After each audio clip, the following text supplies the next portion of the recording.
Secondary school examination board 2026, माध्यमिक school परीक्षा 2026, annual exam mathematics, compulsory subject mathematics. इसका set number H है। अब इसका सब ऑब्जेक्टिव क्वेश्चन देखा जाए। 1 नंबर का ऑब्जेक्टिव, बिंदु 9,3 तथा 15,11 के बीच की दूरी 10 इकाई होता है। शीर्ष 0,7, 0,0 तथा 24,0 वाले त्रिभुज की परिमिति 56 इकाई होगा। अब अगला क्वेश्चन नंबर 4, मूल बिंदु से बिंदु 11,7 की दूरी 61 इकाई। यदि बिंदु 1,2, 0,0 तथा A, B एक रैखिक है तो इसके बीच आंसर हो जाएगा 2A बराबर B।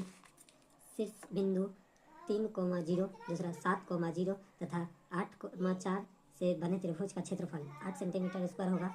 अब अगला शीर्ष अर्धवृत्त की परिमिति क्या होता है? अर्धवृत्त की परिमिति होता है 2R + 2R। अर्धवृत्त की परिमिति होता है πr + 2R। 28 सेंटीमीटर व्यास वाले वृत्त की परिधि 88 सेंटीमीटर। 14 सेंटीमीटर त्रिज्या वाले वृत्त के त्रिज्यखंड की परिमिति 50 सेंटीमीटर है तो त्रिज्यखंड का केंद्रीय कोण क्या होगा? 90 डिग्री। अब अगला क्वेश्चन नंबर 9 देखा गया। एक तार 28 सेंटीमीटर त्रिज्या वाले वृत्त के रूप में मोड़ी गई है। इसे पुनः वर्गाकार तार के रूप में मोड़ने पर इसकी भुजा की लंबाई 44 सेंटीमीटर। अगला, यदि वृत्त का क्षेत्रफल वर्ग के क्षेत्रफल के बराबर हो तो उसकी परिमिति का अनुपात होगा 2π/2। यदि किसी बारंबारता वितरण का मध्य तथा बहुलक क्रमशः 28 तथा 16 हो तो मध्य का 24 हो जाएगा। अगला, 24 संख्याओं का औसत शून्य है, इसमें से अधिकतम कितनी संख्या शून्य से बड़ी हो सकती है? तो 23 हो जाएगा। एक निश्चित घटना की प्रयेकता क्या हो जाएगा? 1 होता है निश्चित घटना की प्रयेकता। यदि पासे को एक बार उछाला जाता है तो आभास संख्या आने की प्रयेकता क्या हो जाएगा? 1/2 हो जाएगा सिक्का को उछालने पर। निम्नलिखित में से कौन सा विकल्प किसी घटना की प्रयेकता नहीं हो सकती है? तो 0.3। यदि P × E किसी घटना E की प्रयेकता को दर्शाता है तो 0 > PE > 1 हो जाएगा, लेस इक्वल 1। एक आरंभिक घटना की प्रयेकता क्या होता है? 0। एक पासे को एक बार उछाला जाता है तो एक विकल्प संख्या आने की प्रयेकता क्या हो जाएगा? 1/2। 1 से 30 तक की संख्या में अदृश्यता एक संख्या को चुन लिया जाता है तो चुनी गई संख्या का आभास संख्या होने की प्रयेकता 3/10। यदि किसी खेल के जीतने की प्रयेकता 0.4 हो जाता है तो इसका हारने की प्रयेकता क्या हो? 0.6। यदि दो वृत्तों की परिधि का अनुपात 3:4 है तो उसके क्षेत्रफल का अनुपात क्या हो जाए? 9:16। दूसरा क्वेश्चन नंबर 22, एक त्रिज्यखंड के केंद्रीय कोण का मान 60 डिग्री है तथा त्रिज्या 21 सेंटीमीटर है तो चाप की लंबाई क्या हो जाएगा? 22 सेंटीमीटर। 6 सेंटीमीटर किनारे वाले 3 घनों को घनाभ बनाने हेतु प्रारंभ से अंत तक मोड़ा जाता है तो परिमिति घनाभ का आयतन क्या हो जाएगा? 648 सेंटीमीटर क्यूब। यदि दो गोलों का पृष्ठ क्षेत्रफल 16:9 के अनुपात में हो तो उसके आयतन का अनुपात क्या होता है? तो 27:64। यदि घन का संपूर्ण पृष्ठ क्षेत्रफल 864 सेंटीमीटर हो तो इसका आयतन क्या हो जाएगा? तो 1728 घन सेंटीमीटर। यदि घनाभ के 3 आसन्न फलकों का क्षेत्रफल क्रमशः x, y, z है तो घनाभ का आयतन क्या हो जाएगा? घनाभ का आयतन हो जाएगा √x, y, z।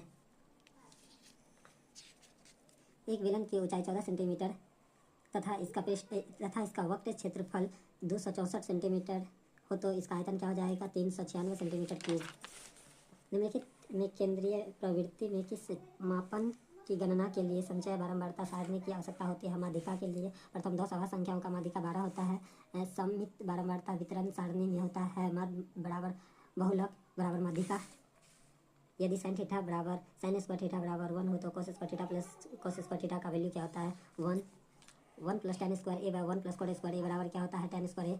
यदि tan theta plus cot theta बराबर 5 है तो tan square theta plus cot square theta का वैल्यू 23 हो जाएगा। 23, समकोण त्रिभुज के कर्ण के मध्य बिंदु के केंद्र मानकर वृत्त खींचा जाए तो केंद्र कहलाता है परिकेंद्र। 15 मीटर लंबा एक सीधी ऊर्ध्वाधर दीवार के सहारे टिकी हुई है तो दीवार के साथ 60 डिग्री का कोण बनाती है तो दीवार की ऊंचाई क्या हो जाए? 15/2। किसी त्रिभुज की भुजा की लंबाई क्रमशः 13 सेंटीमीटर, 14 सेंटीमीटर, 15 सेंटीमीटर है तो इसका क्षेत्रफल क्या हो जाए? 84 सेंटीमीटर स्क्वायर।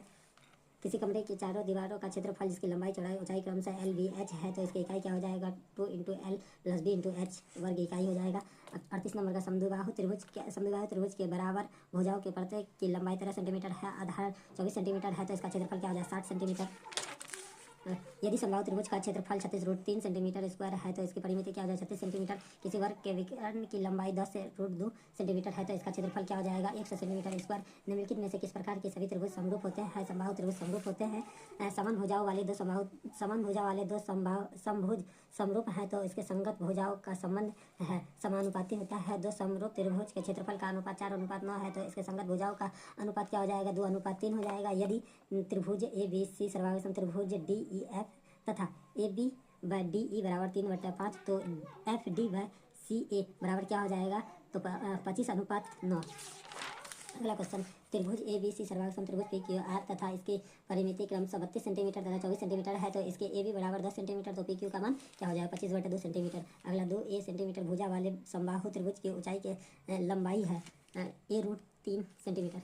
निम्नलिखित में से कौन सा विकल्प पाइथागोरस नहीं है 17,61,69। अब 48 नंबर क्वेश्चन, 6√3 सेंटीमीटर ऊंचाई वाले समबाहु त्रिभुज का क्षेत्रफल क्या होता है 36√3 सेंटीमीटर स्क्वायर। यदि त्रिभुज के किसी कोण का समद्विभाजक अपने समान की भुजाओं को समद्विभाजित करते हैं तो त्रिभुज है समद्विबाहु त्रिभुज। किसी त्रिभुज के सम्मुख भुजाओं का मध्य बिंदुओं को मिलाने से बनी आकृति कहलाती है समांतर चतुर्भुज। यदि sin थीटा बराबर 45/53 है तो cos थीटा का मान क्या हो जाए 28/53।